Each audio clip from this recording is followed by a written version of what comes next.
Mari, jemaat yang dikasihi Tuhan, kita akan bersama-sama memperkatakan apa yang dimaksud dengan Pentakosta ketiga dan Mazmur 91.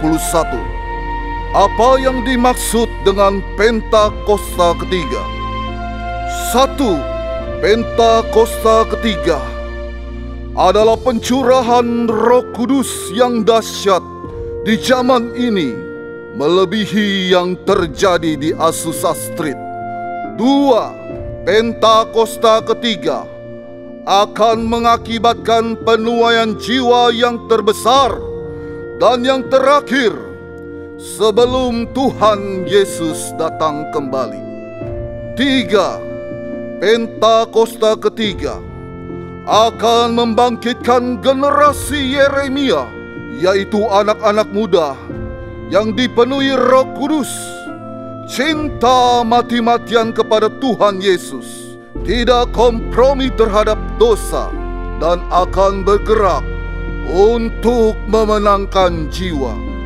4. Pentakosta ketiga lahir di Indonesia dan bergerak ke bangsa-bangsa.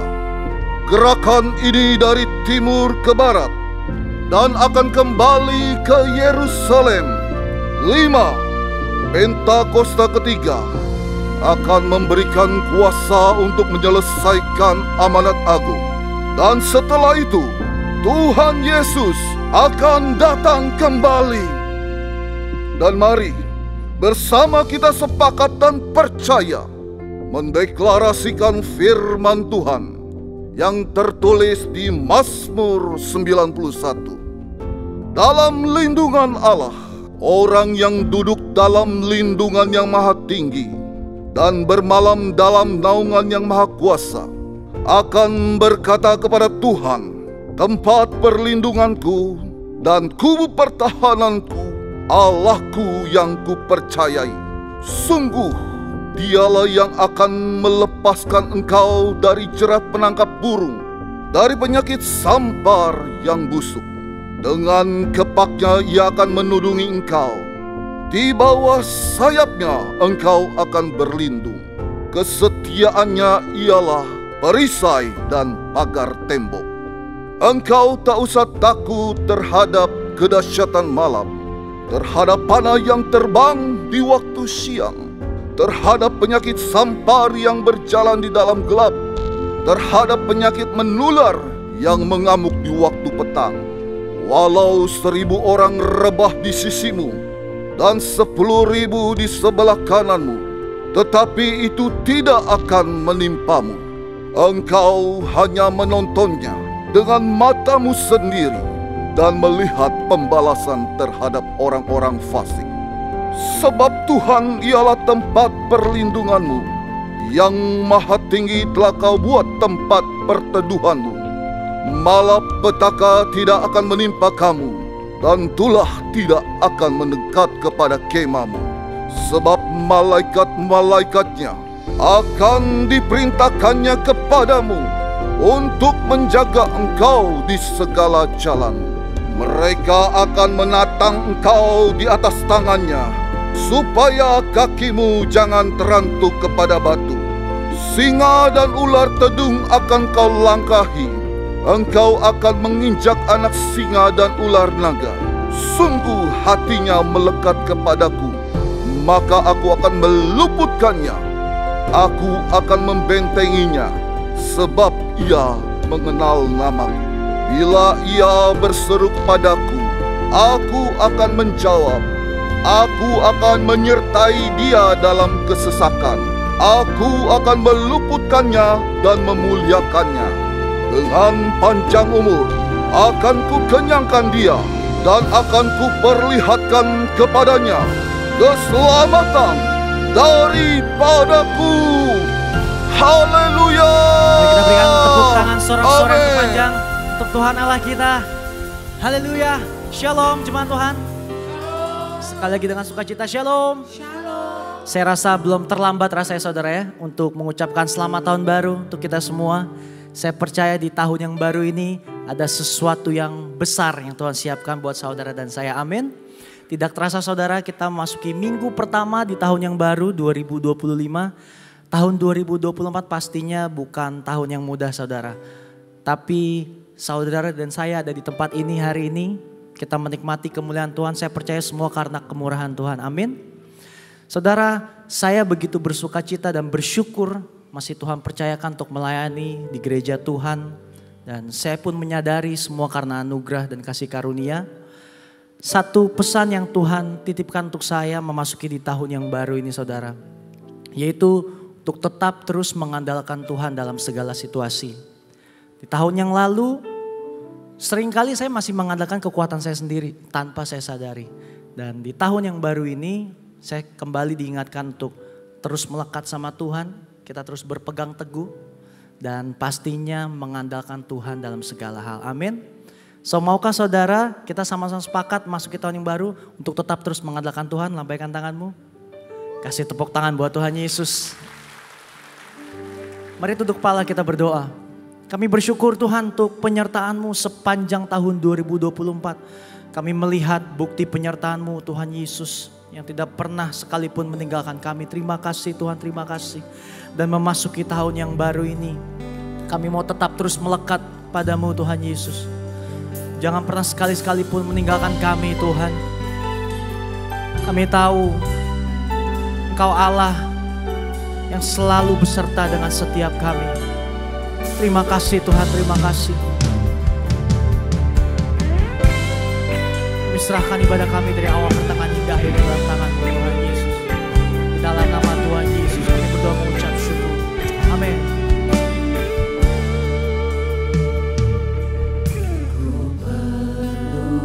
Engkau Yesus, haus jiwaku menantikan-Mu.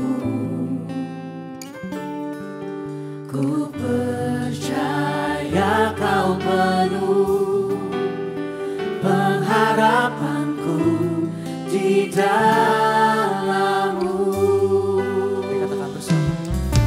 Ku perlu Engkau Yesus, haus jiwaku menantikan-Mu. Ku percaya Kau penuh sebab pengharapan kami ada di dalam-Mu. Mari bersama satukan suara kita katakan. Yesus hanya Kau yang ku andalkan, melebihi siapapun juga. Yesus hanya Kau yang ku percaya di setiap waktu. Tiada lain yang ku andalkan selain Kau, Yesus. Berikan tepuk tangan yang terbaik buat Tuhan. Kau yang selalu kami andalkan. Mari bersama. Engkau Yesus, haus jiwaku menantikan-Mu. Kami percaya Kau penuh, percaya Kau penuh pengharapanku di dalam-Mu. Katakan Yesus hanya Kau yang ku andalkan, melebihi siapapun juga. Yesus hanya Kau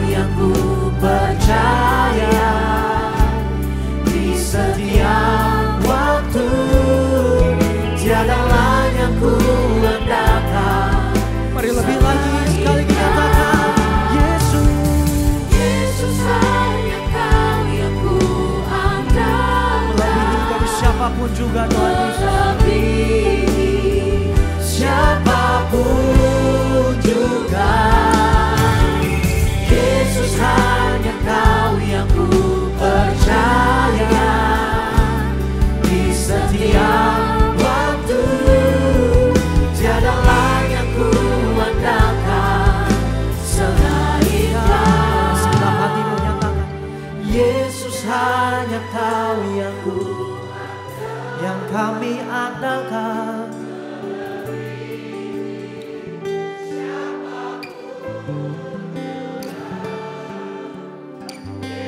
Hanya Kau yang ku percaya. Di setiap waktu tiada lain yang ku andalkan selain Kau. Dengan kerendahan hati, Yesus hanya Kau yang ku andalkan. Siapapun juga, Yesus hanya Kau yang ku percaya. Di setiap waktu tiada lain yang ku andalkan. Lebih lagi bersama Yesus. Yesus hanya Kau yang ku andalkan. Melebihi siapapun juga. Yesus hanya Kau yang ku percaya. Di setiap waktuku, di setiap waktu, tiada lain yang ku andalkan selain Kau, Yesus. kasih tepuk tanganmu yang terbaik. Angkat suaramu bersama, nyatakan Yesus. Yesus hanya Kau yang ku andalkan. Melebihi Siapapun juga, Yesus hanya Kau yang ku percaya. di setiap waktu tiada lain yang ku andalkan. Mari dengan segenap hatimu bersama. Yesus hanya Kau yang ku andalkan. Melebihi Siapapun juga, Yesus hanya Kau yang ku percaya. di setiap waktu tiada lain yang ku andalkan. Katakan tiada lain, tiada lain yang ku andalkan selain Kau. Tiada yang lain Tuhan, tiada lain yang ku andalkan selain Kau. Panggil nama Yesus, Yesus. Berikan tepuk tangan buat Tuhan kita. Mari ambil waktumu sembah Tuhan hari ini. Tiada lain yang ku andalkan selain pribadimu Yesus, selain dirimu Tuhan yang tak pernah meninggalkan kami, selalu menjaga, mengangkat setiap kami di saat kami jatuh. Tanganmu, pertolonganmu nyata Tuhan. Hari ini kami penuhi ruangan sembah kudus kami Tuhan Yesus. Ini sembah syukur kami Tuhan. Kami berterima kasih. Kami tahu kami menyembah-Mu, Allah kami yang besar, Allah kami yang hidup. Siapa nama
memuliakan nama-Mu Tuhan Yesus.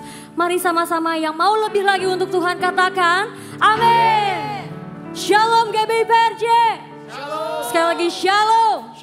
Siapa yang percaya bahwa Tuhan Yesus baik, dengan haleluya. Mari sama-sama tepuk tangan untuk Tuhan ya.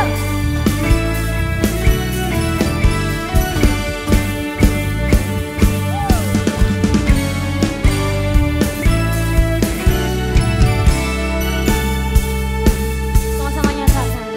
Di hadapan kemegahan-Mu, ku datang menyembah-Mu, membawa hatiku, membawa hidupku. Ku teringat kasih setia-Mu di dalam setiap langkahku. Sungguh Engkau baik di dalam hidupku. Engkau baik, teramat baik. Engkau baik, teramat baik. Engkau baik, teramat baik. Engkau baik, teramat baik.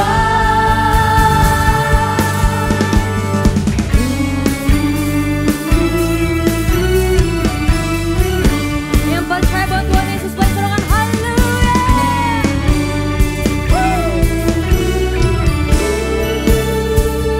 Sama-sama nyatakan. Hadapan kemegahan-Mu, ku datang menyembah-Mu, membawa hatiku, membawa hidupku.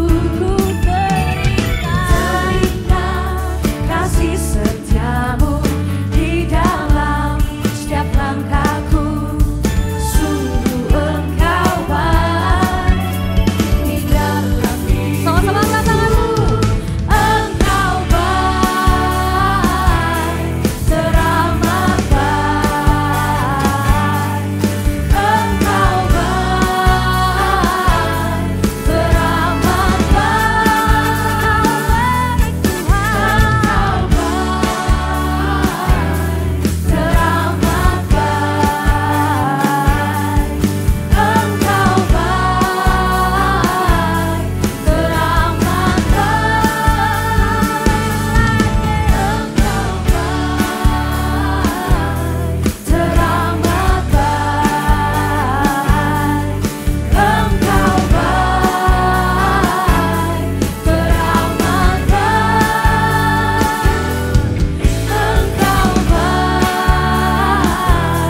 teramat baik.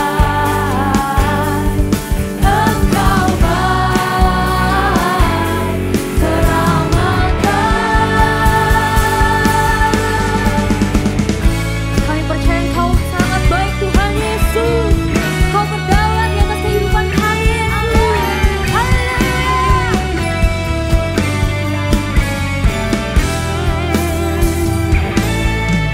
Engkau baik,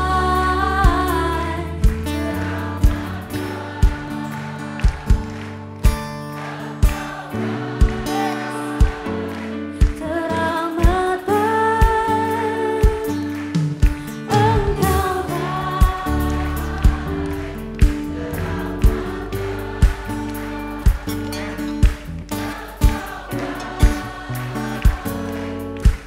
Saya percaya saudara bisa lebih dari ini untuk Tuhan. Amin. Katakan. Engkau baik.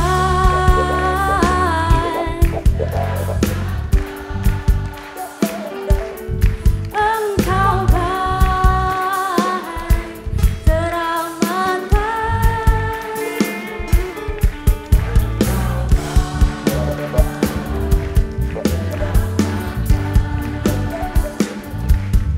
Engkau baik, teramat baik.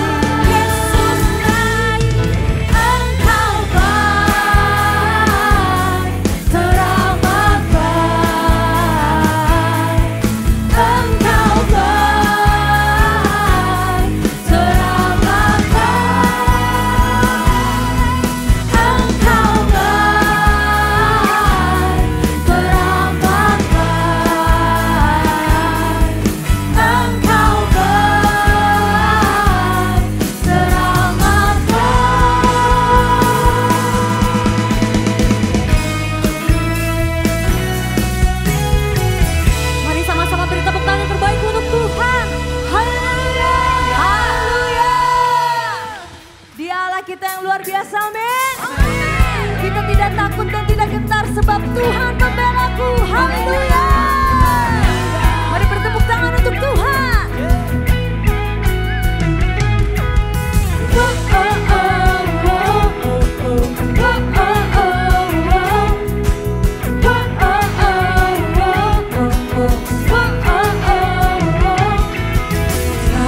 Aku saksikan perbuatanmu dalam hidupku.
Yesus Kristus. Mari Bapak Ibu, kami mau mengajak kita untuk bersama-sama mendeklarasikan tahun 2025, tahun penuaian sebanyak 3 kali. Tahun 2025, tahun penuaian. Tahun 2025, tahun penuaian. Tahun 2025, tahun penuaian. Haleluya. Terima kasih Tuhan. Kami percaya tahun 2025 penuaian terbesar terjadi di dalam segala aspek kehidupan kami. Baik itu di dalam pekerjaan, di dalam hubungan keluarga, di dalam studi, pelayanan, gereja, bahkan bangsa kami Indonesia akan menuai segala sesuatu yang baik yang datangnya daripada Tuhan. Di dalam nama Tuhan Yesus. Tuhan, Engkau juga memberkati Bapak Presiden kami Prabowo dan wakilnya Bapak Gibran beserta dengan jajaran kabinet menterinya. Tuhan mencurahkan hikmat kebijaksanaan, kejujuran, keadilan agar mereka mampu memimpin bangsa ini dengan baik dan benar. Terima kasih Tuhan, Engkau juga memberkati Gembala sidang kami Pak Niko, Gembala CK7 Pak Dr. Yanto. Biarlah Engkau Tuhan yang senantiasa menuntun dan memimpin setiap langkah-langkah Pak Niko dan Dr. Yanto. Sebagai gembala yang berkenan kepada Tuhan, menuntaskan amanat agung Tuhan Yesus sampai ke bangsa-bangsa. Dan Tuhan, Engkau memberikan kesehatan, tubuh jasmani yang prima. Keluarga besar kedua hamba-Mu aman di dalam perlindungan Tuhan. Kami juga percaya terjadi kebangkitan yang besar atas generasi Yeremia. Generasi yang hidup dalam kebenaran, berkarakter Kristus, berintegritas. Generasi muda yang inovatif, kreatif, mampu memberi perubahan-perubahan yang baik, membuat transformasi bagi dunia ini. Dan sebagai ujung tombak penuaian jiwa-jiwa terbesar dan terakhir di zaman ini, Tuhan, Engkau yang memberikan, memperlengkapi generasi muda dengan otoritas ilahi-Mu, dengan hikmat marifat, pengetahuan yang datangnya dari Tuhan, sehingga mereka dapat memenangkan banyak jiwa bagi kemuliaan nama Tuhan. Haleluya. Di dalam nama Tuhan Yesus kami sudah berdoa, dan jemaat yang percaya mari sama-sama kita katakan amin. Kami percaya hadirat-Mu memenuhi tempat ini Tuhan Yesus. Biar hari ini setiap kami pribadi lepas pribadi Tuhan boleh berjumpa dengan-Mu. Sebab itulah yang kami rindukan. Kami berjalan di tahun yang baru bersama dengan Tuhan Yesus. Terima kasih Tuhan, terima kasih.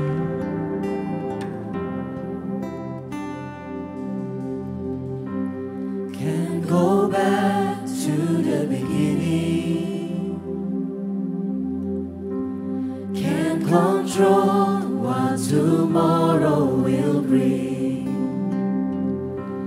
But I know here in the middle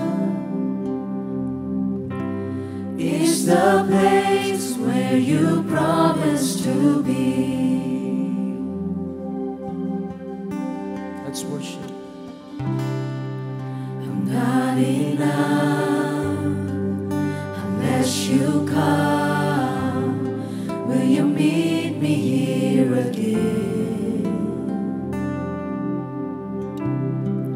'Cause all I want is all you are.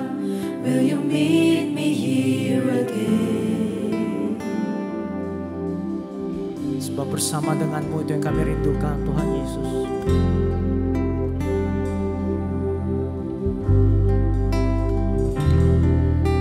Bersamakan pujian ini nyata. As I walk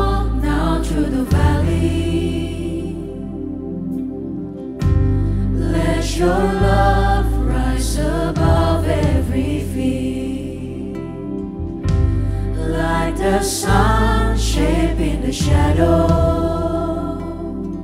In my weakness, In my weakness, your glory appears. bersamanya Tuhan. I'm not enough unless you come. Will you meet me here again? 'Cause all I want is all you are. Will you meet me here again? I'm not enough. Not enough unless you come. Will you meet me here again? That's all I want. 'Cause all I want is all you are. Will you meet me here again?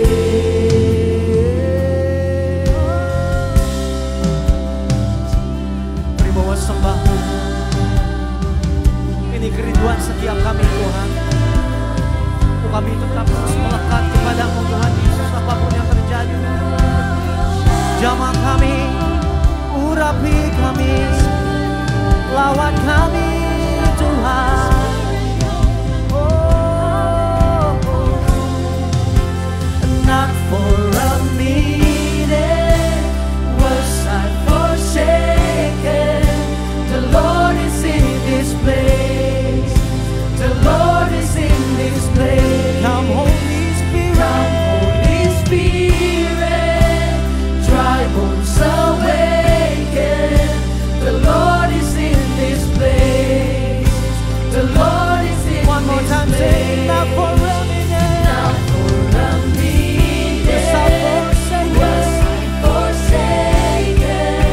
The Lord is in this place. Dia hadir di The tempat Lord is in this place. datang Roh Kudus. Come, Holy Spirit, dry bones awaken. The Lord is in this place. The Mari Lord sekali is lagi in dengan segenap this hatimu, not place. for a minute. Not for a minute was I forsaken. The Lord is in this place. The Lord is in this place. Come, Holy Spirit, dry bones awaken. The Lord is in this place. The Lord is in this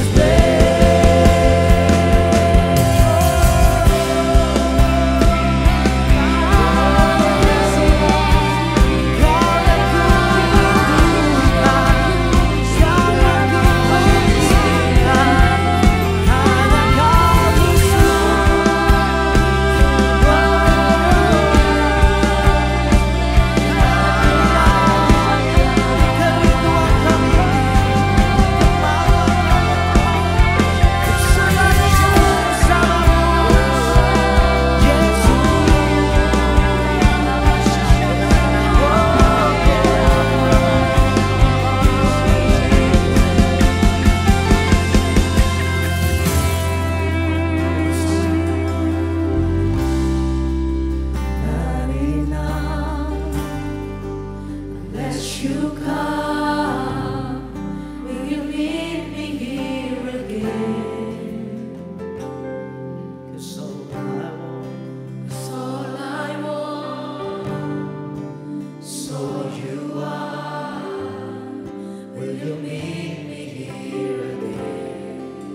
'cause I'm not enough. Not enough unless you come. Will you meet me here again? 'Cause all I want is all you are. Will you meet me here again? Oh, I'm not enough Not enough unless you come. unless you come. Will you meet me here again?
Shalom, apa kabar Bapak Ibu, Saudara? Saya percaya semua ada dalam perlindungan Tuhan, berkat Tuhan, dan pemeliharaan Tuhan tentunya. Dan hari ini kita tetap semangat waktu mau mendengar firman Tuhan. Saya akan bicara satu topik, yaitu mengenai ekonomi Allah di tengah ketidakpastian. Saudara, perekonomian yang ada sekarang ini, baik yang secara global, regional, termasuk mungkin juga secara nasional, tidak dalam kondisi baik-baik saja. Ada banyak hal yang kita perlu berhati-hati dan waspada di dalam menjalani kehidupan, khususnya yang berkaitan dengan perekonomian, berkaitan dengan keuangan. Saudara, hidup ini memang serba tidak pasti. Kita tidak pernah tahu apa yang bakal terjadi di depan. Yang pasti adalah kita akan menghadapi ketidakpastian. Kita bisa melihat bagaimana saudara sekarang dengan perkembangan teknologi AI, kita tidak akan pernah tahu apa dampaknya ke depan karena ini terus berkembang, makin hari makin baik teknologi ini, dan tidak selalu teknologi itu bisa berdampak baik sepenuhnya seluruhnya buat hidup manusia. Bahkan saudara bisa menimbulkan ada banyak persoalan ke depan. Demikian juga saudara perang dagang yang nanti kita akan bisa lihat mulai bermunculan. Bagaimana perang dagang antara satu negara dengan negara yang lain dan akan berdampak secara regional dan global, termasuk akan mempengaruhi ekonomi bangsa kita nasional. Saudara, demikian juga perkembangan geopolitik, keamanan, dan seterusnya ini akan terjadi. Dan secara khusus di negara kita, kepastian hukum juga itu perlu menjadi perhatian, bahwa ketidakpastian bisa banyak masih terjadi di dalam kehidupan kita, khususnya dalam ekonomi yang ada, yang dimana kita yang ada di dalam marketplace berurusan dengan perekonomian, bisnis, dan juga di dalam perdagangan masing-masing, dalam usaha dan seterusnya. Nah, oleh karena itu saudara, sebenarnya ketidakpastian itu dimunculkannya dari mana sih? Saudara, ketika manusia diciptakan oleh Tuhan pertama kali, Adam dan Hawa yang ada di Taman Eden, semua baik-baik saja, bahkan semua sempurna, saudara. Tetapi ketika manusia jatuh dalam dosa, menurut saya itulah titik awal manusia menghadapi ketidakpastian. Saya ulangi, ketika manusia jatuh dalam dosa, itu adalah titik awal di mana manusia dan seisi dunia ini menghadapi yang namanya ketidakpastian. Sebab sebelumnya semua adalah baik-baik saja. Bahkan kemuliaan Allah begitu nyata dalam kehidupan Adam dan Hawa. Ya, nah oleh karena itu mari kita akan coba baca firman Tuhan dalam Kejadian pasal 3 maksud saya, ayat yang ke-17 sampai dengan ayatnya yang ke-20. Firman Tuhan berkata begini, lalu firman-Nya kepada manusia itu, karena engkau mendengar perkataan istrimu dan memakan dari buah pohon yang telah kuperintahkan kepadamu jangan makan daripadanya, maka terkutuklah tanah karena engkau. Saya berhenti sebentar. Terkutuklah tanah karena engkau. Berarti tanah di mana orang pada waktu itu, manusia pada waktu itu bercocok tanam, menghasilkan hasil dari hasil bumi, tanah terkutuk. Bukan manusia yang terkutuk, tapi tanahnya yang terkutuk. Dikatakan terkutuklah tanah karena engkau dengan bersusah payah. Ini penting nih, saudara. Dengan bersusah payah, engkau akan mencari rezekimu dan tanah dari tanah seumur hidupmu. Jadi saudara, yang ada adalah susah payah. Yang ada adalah ketidakpastian lagi, saudara.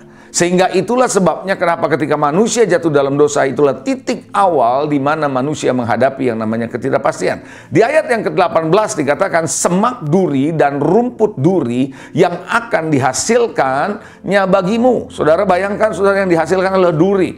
Dan tumbuh-tumbuhan di padang akan menjadi makananmu. Dengan berpeluh engkau akan mencari makananmu, dengan susah payah, dengan berpeluh, saudara, sampai engkau kembali lagi menjadi tanah. Karena dari situlah engkau diambil, sebab engkau debu dan engkau akan kembali menjadi debu.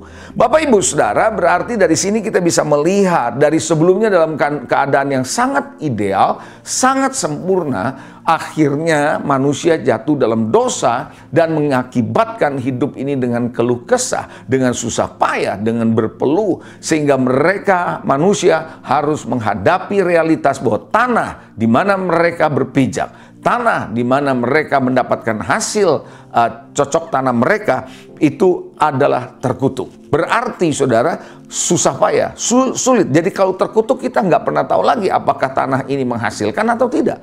Sehingga yang terjadi adalah ketidakpastian.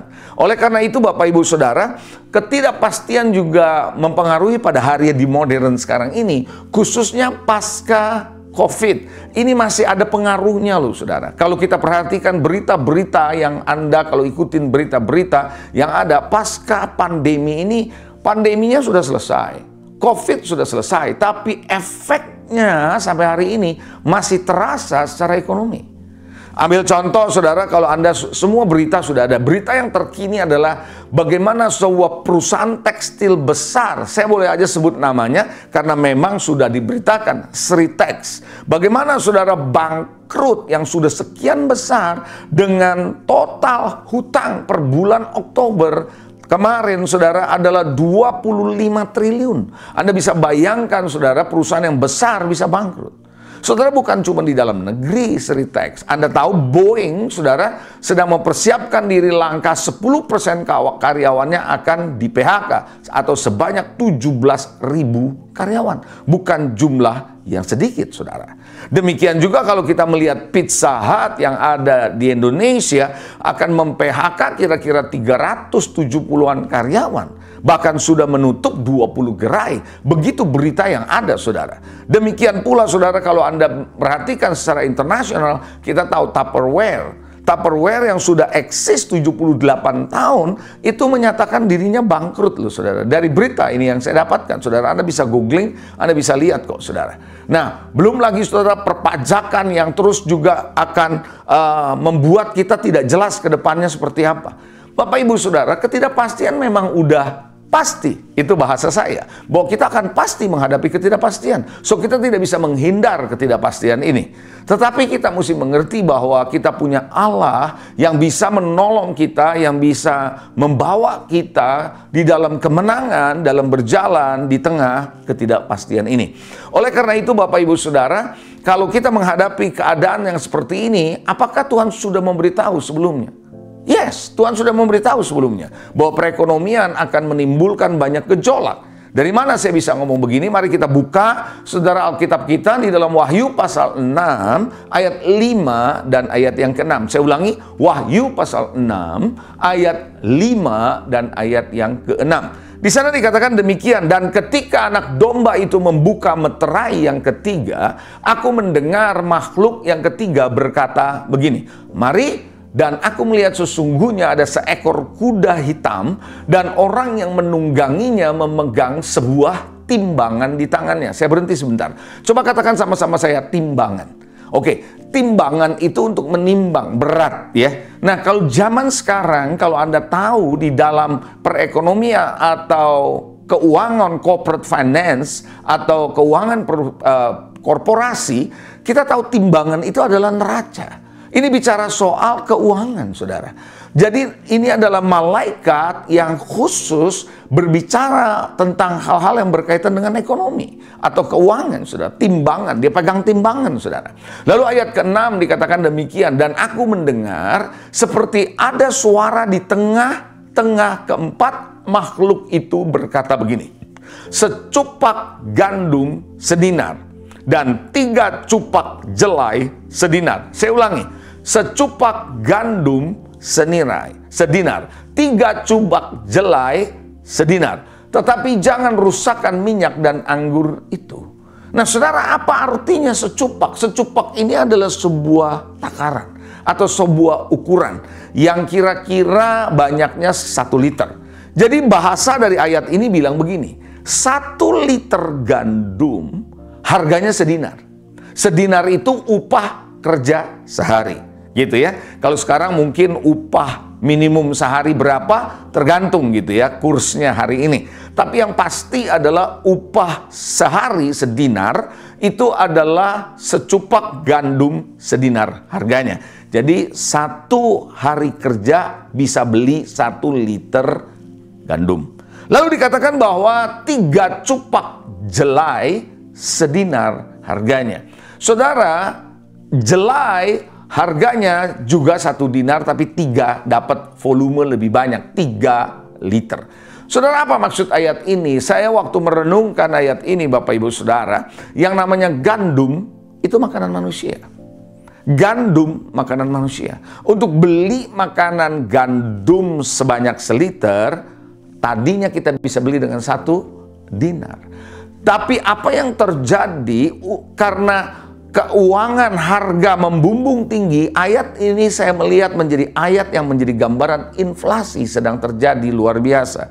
Sehingga dengan gaji yang sama 1 dinar tidak bisa beli lagi harga gandum yang seliter yang harganya sudah naik.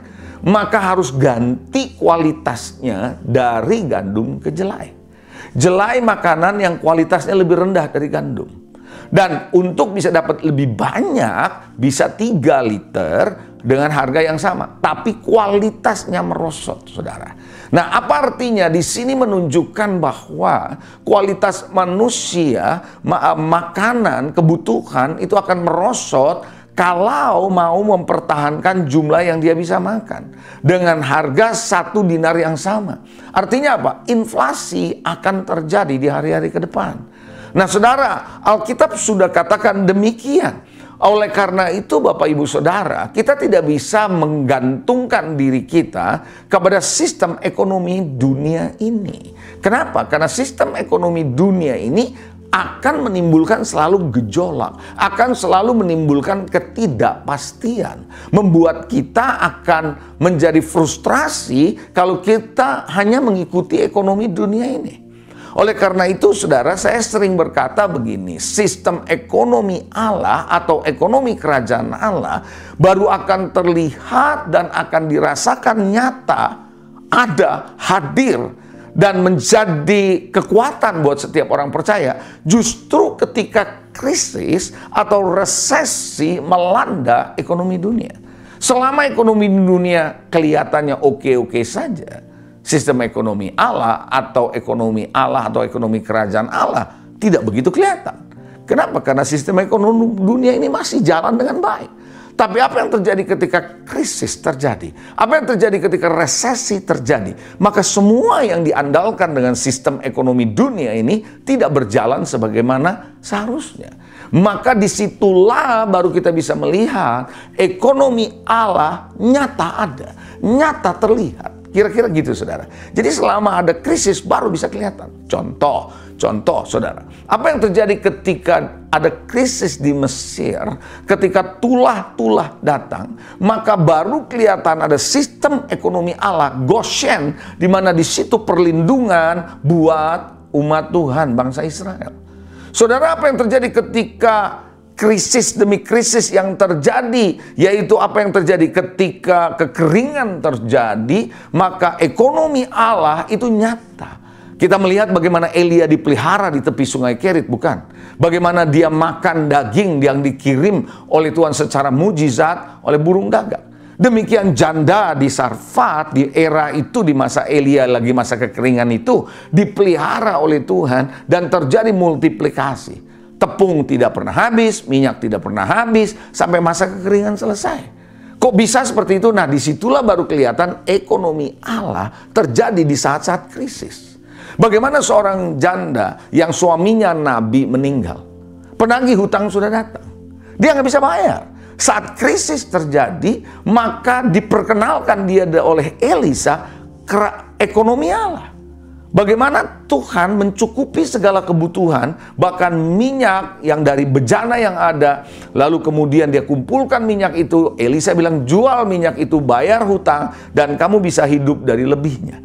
Artinya, saudara, pemeliharaan Tuhan jelas dalam ekonomi Allah ini justru ketika krisis terjadi. Jadi kalau begitu, ketidakpastian yang bakal kita hadapi ke depan nanti tidak membuat Anda dan saya sebagai orang percaya takut. No, saya ulangi.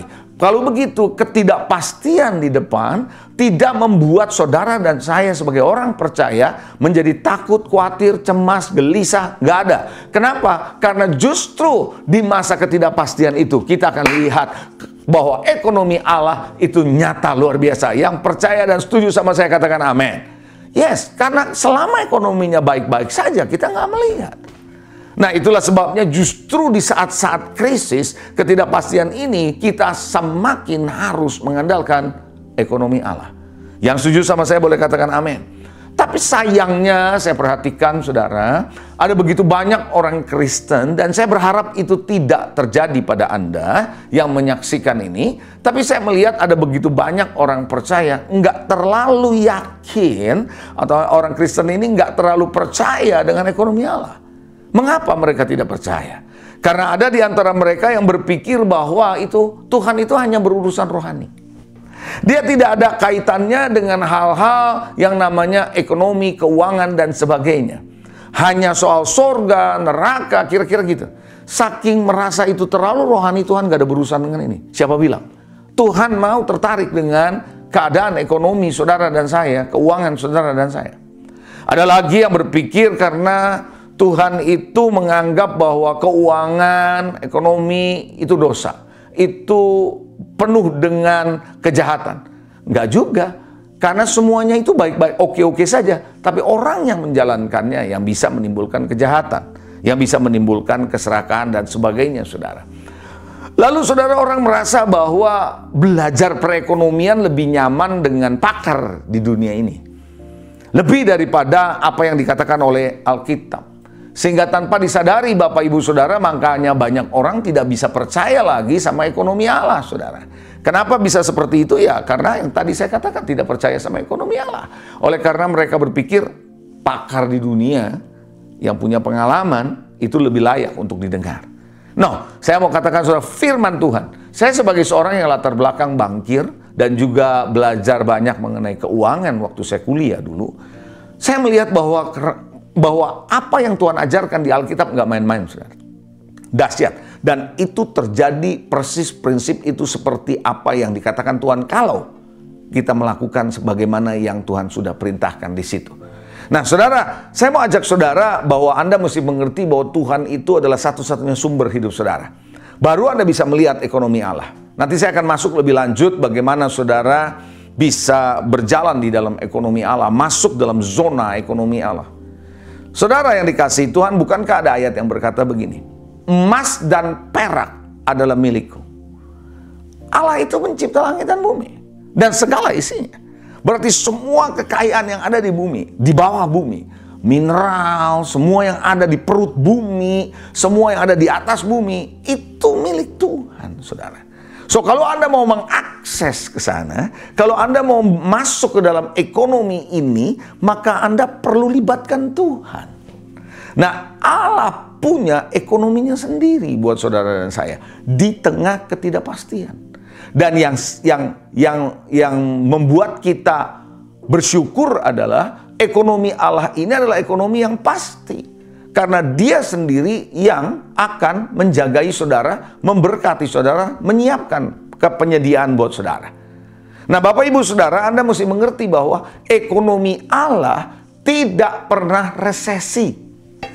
Coba katakan sama-sama saya, ekonomi Allah tidak pernah resesi. Anda percaya itu? Ya, tidak mungkin bangkrut. Haleluya. Dan siap sedia menyuplai segala kebutuhan Anda dan saya. Ekonomi Allah tidak pernah resesi, ekonomi Allah tidak mungkin bangkrut, ekonomi Allah siap sedia menyuplai segala kebutuhan saudara dan saya. Nah, oleh karena itu Bapak Ibu Saudara, kita perlu belajar, ada beberapa hal yang saya mau kasih contoh dari pernyataan saya tadi.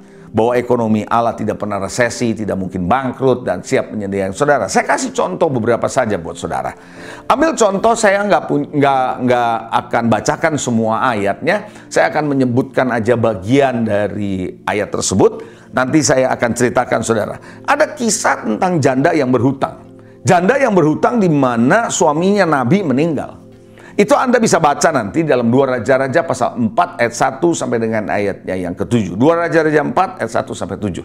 Saudara, dia bingung. Kenapa? Karena penagih hutang atau debt collector sudah datang dan mau mengambil kedua anaknya sebagai ganti untuk bayar hutang.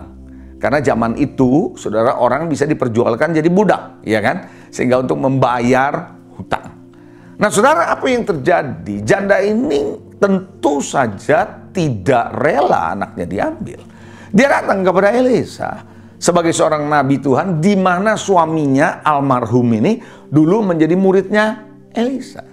Lalu Elisa berkata, kamu ada apa? Aku ada buli-buli yang berisi minyak. Oke, kalau begitu kamu pinjam bejana di sebelah, di tetanggamu, jangan terlalu sedikit. Tuangkan minyak itu, masukkan ke dalam bejana itu. Mana yang penuh, kamu pindahkan. Terus begitu, saudara. Dan apa yang terjadi? Bejana-bejana yang ada penuh dengan minyak. Dan bisa dipakai untuk menjual minyak itu, uangnya untuk bayar hutang, dan dia bisa hidup dari sisanya. Apa itu? Ekonomi Allah. Di tengah apa? Krisis. Di saat krisis itu terjadi karena Tuhan siap mensuplai. Nah, dalam kisah tadi kalau kita baca bahwa ketika bejananya udah nggak ada lagi, minyak berhenti.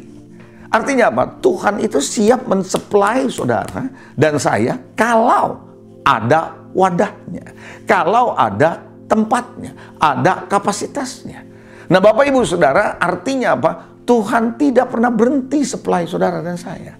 Dia tidak pernah bangkrut, dia tidak pernah resesi ekonomi ini. Contoh lagi yang lain adalah siapa? Saudara, kalau Anda membaca saudara cerita tentang bagaimana waktu terjadi inflasi tinggi di masa Elisa maksud saya, juga pernah terjadi. Yaitu saudara bagaimana harga membumbung tinggi, bahkan kotoran binatang pun mahalnya luar biasa kalau mau dijadikan pupuk.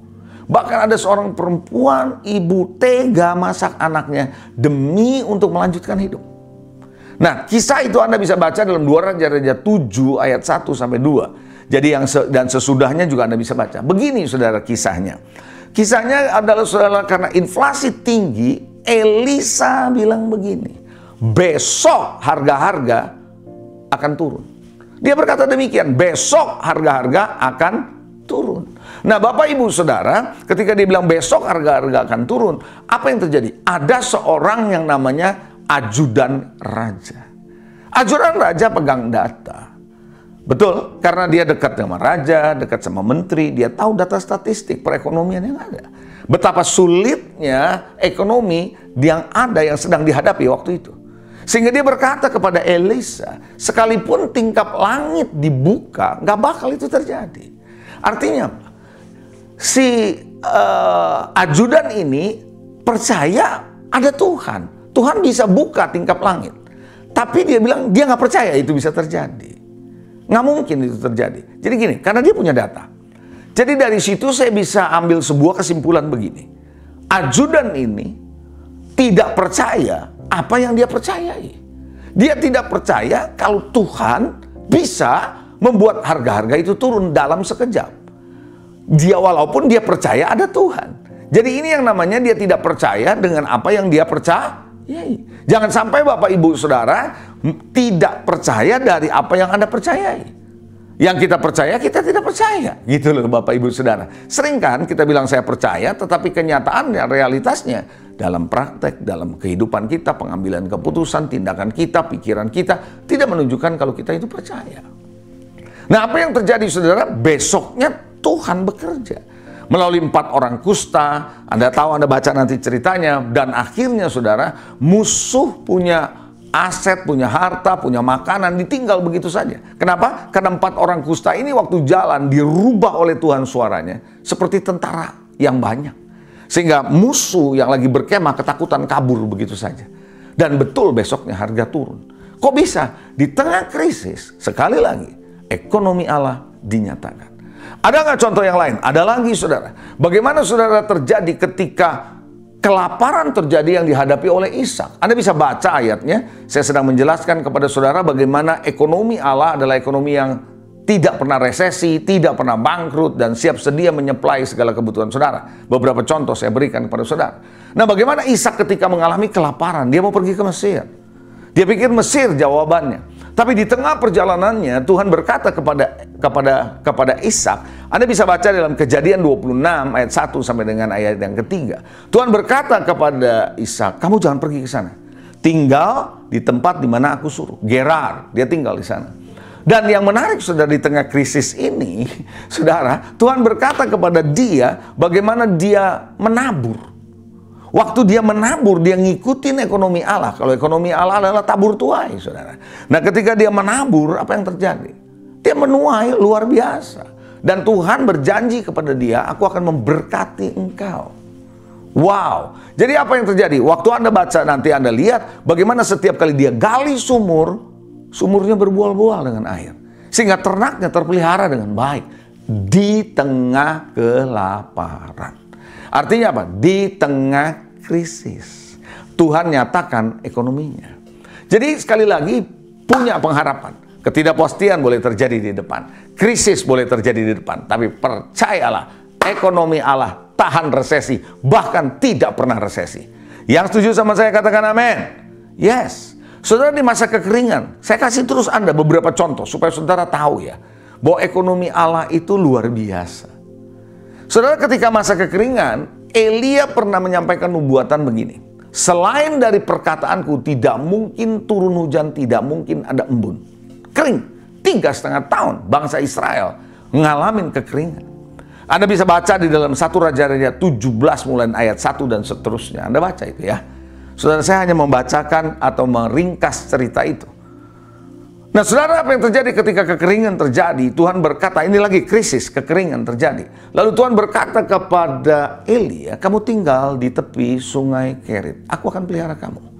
Dan apa yang terjadi Bapak Ibu Saudara? Dia tinggal di tepi sungai Kerit. Lalu kemudian apa yang terjadi saudara? Dia minum air dari sungai Kerit. Dan yang menarik, Tuhan kirim burung gagak untuk menyediakan makan daging buat dia. Protein cukup, haleluya. Nggak kekurangan gizi. Yang setuju sama saya katakan amin. Wow, Tuhan itu dahsyat. Kekeringan, krisis, tapi ekonomi Allah dinyatakan nggak? Yes, ekonomi Allah dinyatakan di tengah kekeringan. Dan saudara bisa baca lagi cerita demi cerita yang memperlihatkan bagaimana ekonomi Allah berjalan justru di tengah ketidakpastian. Nah, sekarang saya mau ajak saudara bagaimana saudara bisa hidup di dalam zona ekonomi Allah. Siapa yang mau? Oke, kalau Anda mau boleh angkat tangan saudara. Amin, puji Tuhan. Nah saudara, bagaimana saudara dan saya bisa hidup di dalam zona ekonomi Allah? Nah saudara, ada satu ayat dalam Ulangan 8 ayat 17 dan 18. Saya akan bacakan buat saudara. Ayat ini berkata begini. Janganlah kau katakan dalam hatimu, kekuasaanku dan kekuatan tangankulah yang membuat aku memperoleh kekayaan ini. Jangan pernah bilang, aku loh yang bikin aku jadi kaya. Aku loh yang bisa membuat tanganku ini, kerjaku yang membuat aku bisa punya kekayaan ini. No, jangan katakan itu, kata Tuhan. Ayat 18 dia berkata, tetapi haruslah engkau ingat kepada Tuhan. Coba katakan sama saya gini, ingat sama Tuhan. Sekali lagi, ingat kepada Tuhan. Artinya jangan lupa sama Tuhan. Sebab dialah yang memberi kepadamu kekuatan untuk memperoleh kekayaan. Coba katakan kekuatan. Yes, kekuatan apa? Untuk memperoleh kekayaan. Dengan maksud meneguhkan perjanjian yang diikrarkannya dengan sumpah kepada nenek moyangmu. Seperti sekarang ini. Nah saudara, dari ayat ini menarik. Anda baca lagi satu ayat. Yuk, saya mau ajak saudara lihat 2 ayat ini. Pengkhotbah 2:26. Dari sini nanti saya akan coba memberikan saudara poin-poinnya untuk Anda bisa belajar bagaimana bisa berada dalam ekonomi Allah di tengah ketidakpastian. Haleluya. Dalam Pengkhotbah 2 ayat 26, firman Tuhan bilang begini. Karena kepada orang yang dikenannya. Saya berhenti sebentar. Saya ulang. Kepada orang yang dikenan Allah, dikenannya. Diperkenan oleh Tuhan atau ada favor sama Tuhan. Ia mengaruniakan hikmat, pengetahuan, dan kesukaan. Tetapi orang berdosa ditugaskannya. Ada job desk-nya. Orang berdosa tuh ada job description-nya. Apa job description-nya? Menghimpun, menimbun sesuatu. Jadi tugasnya menghimpun, menimbun sesuatu yang kemudian harus diberikan kepada orang yang dikenal Allah. Dan di sini dikatakan ini adalah kesia-siaan dan usaha menjaring angin. Nah, dari 2 ayat ini saya coba menjelaskan kepada saudara bagaimana saudara bisa ada dalam zona ekonomi Allah yang tahan resesi, tidak pernah resesi, bahkan yang tidak pernah bangkrut, dan bahkan siap sedia menyeplai dalam keadaan krisis di tengah hidup saudara. Are you ready? Anda siap? Yang siap katakan amin dong. Amin, puji Tuhan. So yang pertama Yang Anda harus perhatikan adalah jangan melupakan Tuhan atau ingat Tuhan. Ada banyak kali saudara kita bisa lupa sama Tuhan karena kita nggak punya kesadaran akan Tuhan. Begini maksud saya. Selama saudara tidak punya kesadaran akan kesehatan, bahwa hidup sehat itu penting, maka kita akan melakukan aktivitas yang bisa membahayakan kesehatan kita. Baik dari sisi makanan, kita makan sembarangan, karena kita nggak punya kesadaran bahwa kita perlu hidup sehat. Kita tidur juga bisa begadang, kita kerjanya tanpa istirahat, gila-gilaan saudara. Lalu kita melakukan kegiatan atau tindakan-tindakan yang bisa merusak kesehatan kita. Kita tidak pernah sadar akan kesehatan. Kalau nggak pernah sadar akan kesehatan, kita bablas saudara. Nah kita bisa lupa sama Tuhan kenapa? Karena kita tidak membangun kesadaran akan Tuhan. Kita tidak pernah sadar bahwa Tuhan ada. Kita tidak pernah sadar bahwa Tuhan sanggup memelihara hidup kita. Kita tidak pernah sadar bahwa Tuhan memperhatikan hidup kita. Kita tidak pernah sadar bahwa atau kita lupa bahwa Tuhan mau kita berhasil. Kita lupa atau kita tidak sadar bahwa Allah itu adalah Allah Immanuel yang menyertai hidup kita. Saudara, seorang ketika ngecek darahnya di sebuah lab dan ketahuan kalau dia mengidap diabetes yang cukup kronis, maka kesadaran akan dirinya diabetes itu yang menahan dia untuk makan makanan yang manis-manis. Kenapa? Dia sekarang mulai sadar, saya kena diabetes. Tapi kalau sebelumnya enggak. Nah hal yang sama, ketika engkau sadar, kau tidak lupakan Tuhan, maka apa yang terjadi? Engkau akan lihat segala sesuatu dalam perjalanan hidup saudara, di tengah krisis Anda akan connect dengan Tuhan. Dan bukan cuma connect dengan Tuhan, Anda akan bisa menangkap pesan-pesan Tuhan, mendengar suara Tuhan dengan baik. Dan itu yang terjadi Bapak Ibu Saudara. Makanya kenapa Alkitab berkata bahwa kita perlu melatih diri kita untuk beribadah. Ibadah itu latihan. Saya dorong Anda saudara gini, ibadah itu bukan at our term. Artinya gini, bukan menurut syarat dan ketentuan dari saya, mau-maunya saya. Enggak, tapi kita harus ngikutin apa yang Tuhan mau dalam hidup kita. Ibadah itu perlu latihan. Kita perlu belajar renungkan kebaikan Tuhan. Berapa banyak di antara saudara yang menyaksikan pada hari ini, mendengar khotbah ini, yang pernah ngalamin kebaikan Tuhan minimal satu kali? Boleh angkat tangan? Saya yakin Anda banyak ngalamin kebaikan Tuhan. Nah pertanyaannya adalah, apakah kita merenungkan kebaikan Tuhan? Apakah kita mengingat kebaikan Tuhan? Makanya Tuhan bilang, ingat akan Tuhan Allahmu. Jangan lupa. Kalau Anda mau melihat ekonomi Allah terjadi, kita harus selalu mengingat Dia. Selalu melibatkan Dia. Selalu bertanya kepada Dia. Selalu mengharapkan bahwa iman kita percaya kepada Dia dan pengharapan kita hanya pada Dia. Itu yang pertama. Jangan pernah lupakan Tuhan. Yang setuju boleh katakan amin. Yes. Nah, berarti tidak melupakan Tuhan juga berarti kita memprioritaskan Tuhan ya. Pertanyaan saya, apakah Bapak Ibu Saudara masih berdoa setiap hari secara pribadi kepada Tuhan? Apakah Anda masih membaca Alkitab, merenungkan firman Tuhan? Apakah masih? Saya tidak tahu. Itulah sebabnya kenapa saya tanya. Bagaimana kita nggak bisa lupa Tuhan kalau kita jarang doa? Pasti kita lupa sama Tuhan. Bagaimana kita bisa sadar akan Tuhan kalau kita nggak pernah atau jarang sekali baca Alkitab dan merenungkan firman? Dan akhirnya kita lupa. Kalau kita sudah lupa Tuhan, maka kita akan mencari jalan alternatif yang lain. Dan ini yang membuat kita masuk dalam jebakan ketidakpastian ini. Yang kedua, bagaimana supaya saudara bisa ada dalam zona ekonomi Allah? Anda harus miliki kekuatan untuk memperoleh kekayaan. Tadi dibilang, jangan lupa, jangan memperkatakan bahwa kekuatan tanganku, dan ingat akan Tuhan Allahmu bahwa Tuhan yang memberi kekuatan untuk memperoleh kekayaan.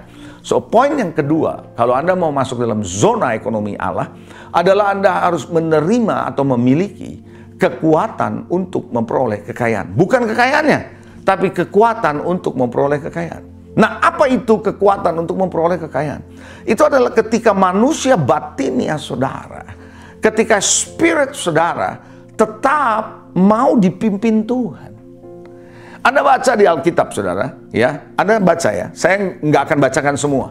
saya akan ceritakan aja langsung. Di dalam Kejadian 2 ayat 10 sampai 12. Di situ dikatakan bahwa ada sungai yang mengalir dari Eden. Lalu sungai itu kemudian split, pecah, terbagi jadi 4 cabang. Lalu ada satu yang per cabang itu namanya Pison, di mana di situ mengalir ke seluruh tanah Hawila, di mana emas ada. Emas itu adalah mata uang Tuhan di dalam Alkitab. Jadi saudara, sungai ini mengalir ke tempat ada emas. Coba bilang, sungai mengalir. Yes, sungai itu mengalir ke tempat emas ada. Jadi tanpa sadar kalau sungai itu hidup, mengalir, akan menemukan emas. Nah, apa itu sungai itu gambarannya? Kalau Anda baca Yohanes 7 ayat 38, di sana dikatakan orang yang percaya kepada Tuhan, barang siapa yang percaya seperti yang kitab suci katakan, maka dari dalam hatinya akan mengalir aliran-aliran air hidup. So, kalau Anda punya spirit, manusia batinnya saudara, mengalami kehidupan, selalu saudara diisi hati saudara, hidup saudara dari Tuhan, maka engkau digiring oleh Tuhan, dipimpin oleh Tuhan. Your spirit, rohmu akan peka atas tuntunan Tuhan. Dan yang menarik, tuntunan Tuhan akan membuat saudara bertemu dengan sumber berkat yang bisa memberkati saudara. Jadi kekuatan itu salah satunya adalah manusia batinnya saudara harus hidup, harus menyala-nyala, spirit saudara. Dan kekuatan untuk memperoleh kekayaan ini juga bicara soal apa? Talenta, potensi saudara yang perlu dikembangkan. Dan kalau setiap orang punya potensi, saya percaya Anda punya potensi, saya percaya Anda punya talenta. Jangan dibiarkan, perlu dilatih. Karena ini adalah potensi kekuatan untuk memperoleh kekayaan. Keterampilan saudara perlu diasah. Ada amin saudara. Semangat itu penting, juga itu kekuatan. Saudara, kalau orang yang sudah putus asa, nggak punya kekuatan. Perlu punya semangat di dalam Tuhan. Perhatikan baik-baik, Anda juga harus belajar percaya dengan perkataan-perkataan Tuhan yang segar. Pesan profetik dari Tuhan, Anda harus dengar. Bagaimana Elia ada di tepi sungai Kerit, dia dipelihara oleh Tuhan, karena dia bisa mendapat kekuatan memperoleh kekayaan itu, karena dia dengar suara Tuhan. Dia pergi ke Sarfat, mendengar suara Tuhan. Dan ini adalah bagian yang kedua, di mana Anda ada dalam zona ekonomi Allah, memiliki atau peroleh kekuatan memperoleh kekayaan. Yang ketiga Anda harus belajar hidup dengan iman. Hidup dengan iman. Tadi kita baca dalam Pengkhotbah 2:26, dikatakan kepada orang yang dikenannya diberikan hikmat, pengetahuan, kesukaan. Masih ingat itu? Nah, kata orang yang dikenannya. Tahukah saudara ada ayat Alkitab yang berkata tanpa iman tidak mungkin orang berkenan kepada Allah. Anda bisa baca di dalam Ibrani 11 ayat yang ke-6. Tanpa iman tidak mungkin orang dikenan atau berkenan kepada Allah. Jadi orang yang dikenan Allah adalah orang yang berjalan dalam iman kalau begitu. Jangan bimbang, jangan ragu bahwa Tuhan pelihara saudara di tengah ketidakpastian ini. Yang setuju katakan amin. Belajar dari Abraham, di mana tidak ada dasar untuk berharap, tidak ada dasar untuk percaya, tapi tetap dia percaya. Dia memperkuat imannya. Jadi Bapak Ibu Saudara, hidup dengan iman ini penting. Iman itu menurut saya adalah mata uang untuk transaksi dengan surga. Ya, mata uang untuk transaksi dengan surga adalah iman. Bukan dengan akalmu, bukan dengan kemampuanmu. No, but your faith. Iman adalah dasar dari segala sesuatu yang kita harapkan. Dan bukti dari segala sesuatu yang belum kita lihat. Itu adalah yang ketiga. Hidup oleh iman. Yang setuju katakan amin. Yang keempat yang Anda perlu miliki kalau Anda mau hidup dalam zona ekonomi Allah, Anda harus punya hikmat, pengetahuan, dan kesukaan. Jangan main-main saudara. Saya percaya hikmat ini bicara soal kemampuan yang diberikan oleh Allah melampaui akal, melampaui kemampuan saudara. Anda punya logic, atau Anda punya IQ. Hikmat ini diberikan oleh Tuhan kemampuan untuk apa? Menangani persoalan-persoalan kehidupan atau menangani kehidupan dan persoalan-persoalannya. Sehingga Anda bisa menyelesaikannya dengan baik, sesuai seperti yang Tuhan arahkan, dan itu tuntas. Anda perlu hikmat. Di tengah ketidakpastian, tidak cukup IQ yang cerdas. Butuh hikmat yang melampaui segala akal. Dan saya percaya Anda butuh pengetahuan. Ini adalah kumpulan dari pengertian-pengertian, pemahaman. Baik itu fakta, baik itu konsep, baik itu teori, keterampilan, dan seterusnya. Ini pengetahuan Anda perlu miliki. Perlu. Oh ya, banyak orang menyepelekan pengetahuan. Sehingga ketidakpastian waktu datang, dia bingung sendiri. Tapi kalau Anda punya pengetahuan dari Tuhan, hikmat dari Tuhan, punya cukup pengetahuan dalam hidup ini, saya percaya di tengah ketidakpastian, Allah bisa pakai pengetahuan Anda untuk Anda bisa lewati ketidakpastian. Dan yang berikutnya ada yang terakhir adalah kesukaan. Coba bilang kesukaan. The joy. Saudara, orang yang bete, orang yang stres, orang yang nggak punya sukacita, nggak bisa mikir loh. Betul? Nggak ada ide loh. Makanya ada ayat yang bilang, sukacita Tuhan itulah kekuatanku. The joy of the Lord is my strength. Jadi miliki kesukaan Tuhan. Bersukacitalah, kata Paulus. Sekali lagi aku katakan, bersukacitalah. Jadi saya mau ajak saudara, 4 hal ini kalau Anda miliki, Anda siap masuk dalam ekonomi Allah di tengah ketidakpastian dunia, global, regional, maupun nasional. Percayalah, Tuhan hadir dalam hidup saudara. Yang setuju katakan amin. Mari kita berdoa. Tuhan, terima kasih buat setiap kebenaran firman yang dibagikan pada hari ini. Berbicara, jadi rema, membuat setiap kami yang mendengar yakin di tengah ketidakpastian, di tengah krisis, justru kami melihat ekonomi Allah semakin jelas, nyata dalam hidup kami. Berkati umat-Mu, dalam nama Yesus kami berdoa. Kita yang percaya katakan amin. Amin. Tuhan Yesus memberkati.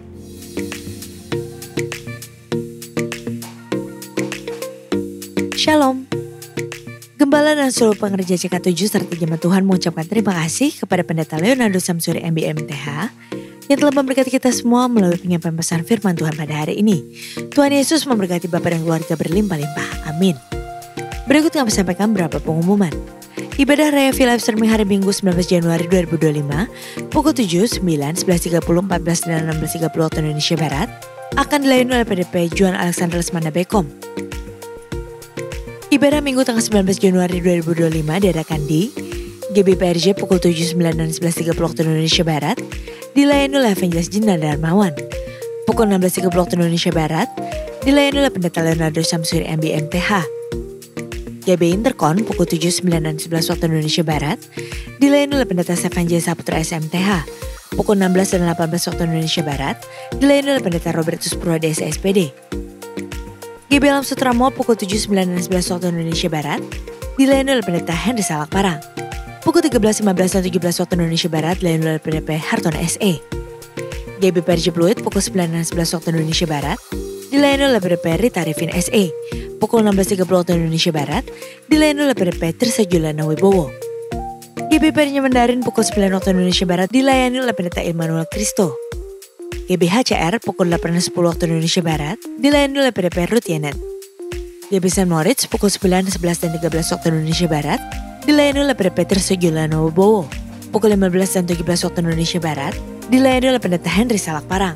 Ibadah Re Onsite di atas disertai dengan ibadah pemuda anak secara onsite. Ibadah tayang ulang atau rerun dilakukan secara onsite untuk ibadah Mandarin Service dan 2PM yang profesional and couple service dapat diikuti melalui YouTube di channel GBI PRJ CK7. Untuk persembahan umum atau kolekte, perpuluhan jemaat, ucapan syukur, dan lain-lain dapat dilakukan melalui banking, mobile banking, ATM, maupun online di website rekening persembahan CK7, BCA Cabang Tamrin dengan nomor account 206-333-8222 atas nama GBPRJ. Unit pengajaran CK7 akan melaksanakan wisuda KOM 100, 200, dan 300 CK7 batch 8 sampai dengan 12 secara onsite yang akan dilakukan di 4 cabang sebagai berikut. GBPRJ Minggu 19 Januari 2025 pukul 16.30 waktu Indonesia Barat.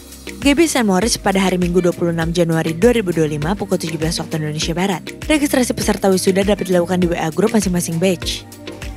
Unit pengajaran CK7 kembali membuka kelas KOM 100, 200, dan 300 online dimulai pada hari Selasa tanggal 4 Februari 2025. Pendaftaran dibuka mulai tanggal 8 Januari sampai dengan 4 Februari 2025.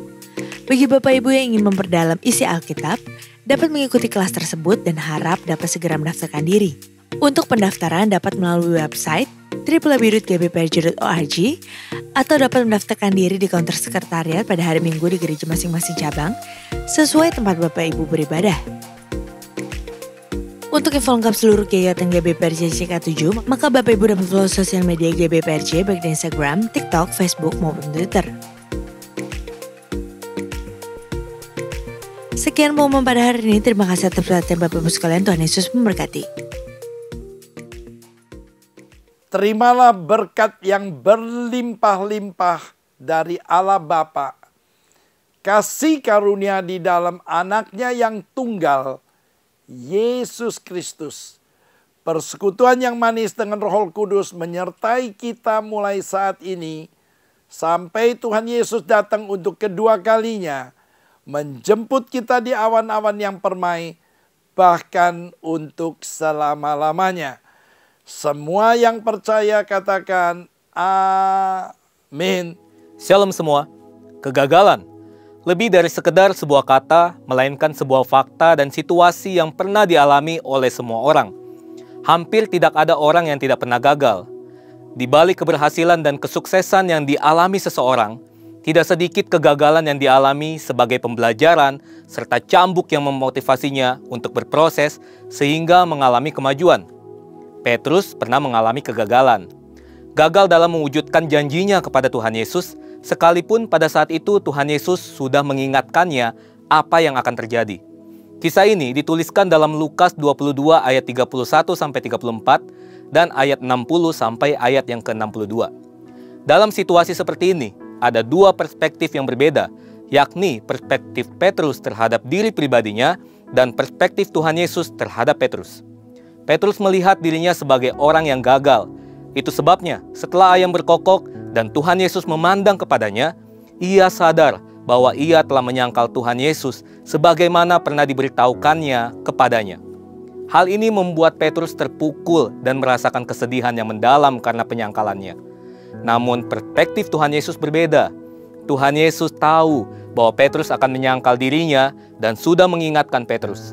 Tuhan tahu bahwa apa yang Petrus lakukan bukan karena Petrus tidak lagi mengasihi dirinya sebagai gurunya, juga bukan karena Petrus tidak lagi percaya kepadanya, tetapi secara rohani dia telah menjadi lemah ketika menghadapi pencobaan. Jadi di satu sisi, iblis mencoba menghancurkan Petrus, tetapi di sisi lain, Tuhan Yesus sedang membentuk dalam diri Petrus suatu karakter kerendahan hati untuk bersandar pada Allah. Setelah peristiwa Pentakosta, kita melihat bahwa pesan Tuhan Yesus ini digenapi. Petrus yang dipenuhi oleh Roh Kudus menunjukkan komitmen dan kesetiaan yang luar biasa dalam pelayanan pemberitaan Injil, sebagaimana yang dicatat dalam kitab Kisah Para Rasul. Pasca kebangkitannya, Tuhan Yesus mengagendakan untuk menjumpai murid-muridnya secara khusus kepada Petrus untuk melakukan restorasi dan rehabilitasi. Dalam edisi Voice of Pentecost kali ini, kita akan membahas mengenai bangkit dari kegagalan. Untuk seseorang dapat bangkit dari kegagalan, ia perlu untuk mengalami restorasi dan rehabilitasi.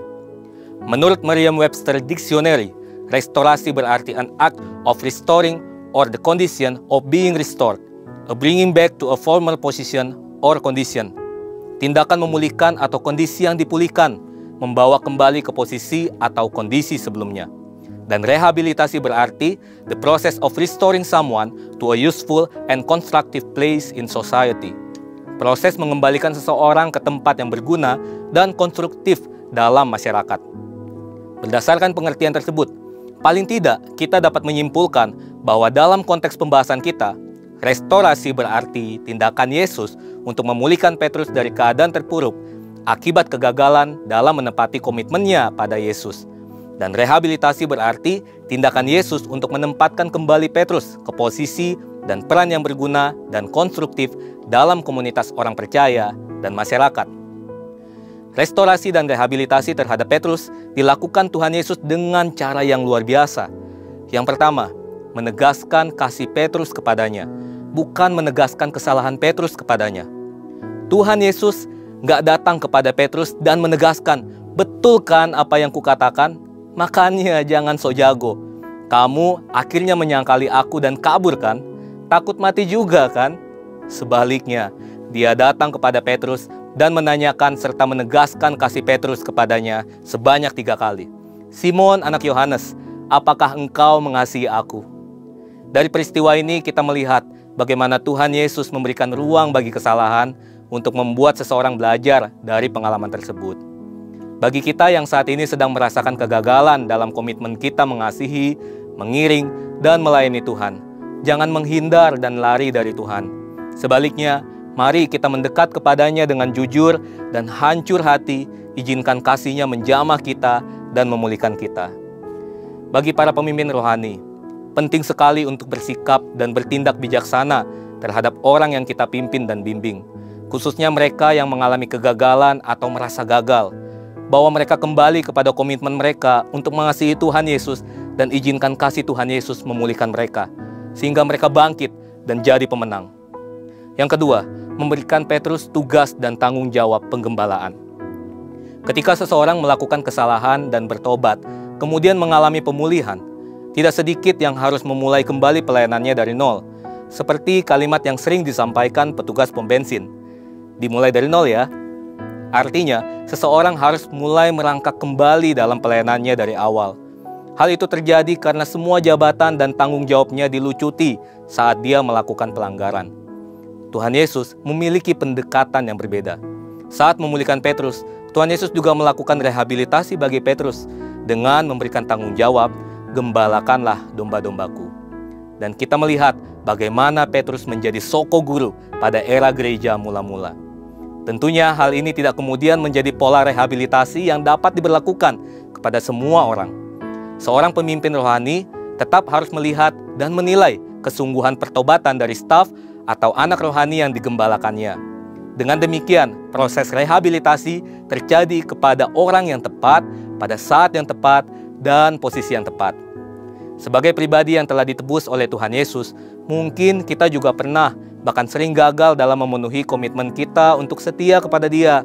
Hal ini mungkin terjadi karena kita cenderung menggunakan kekuatan sendiri dalam mempertahankan komitmen tersebut.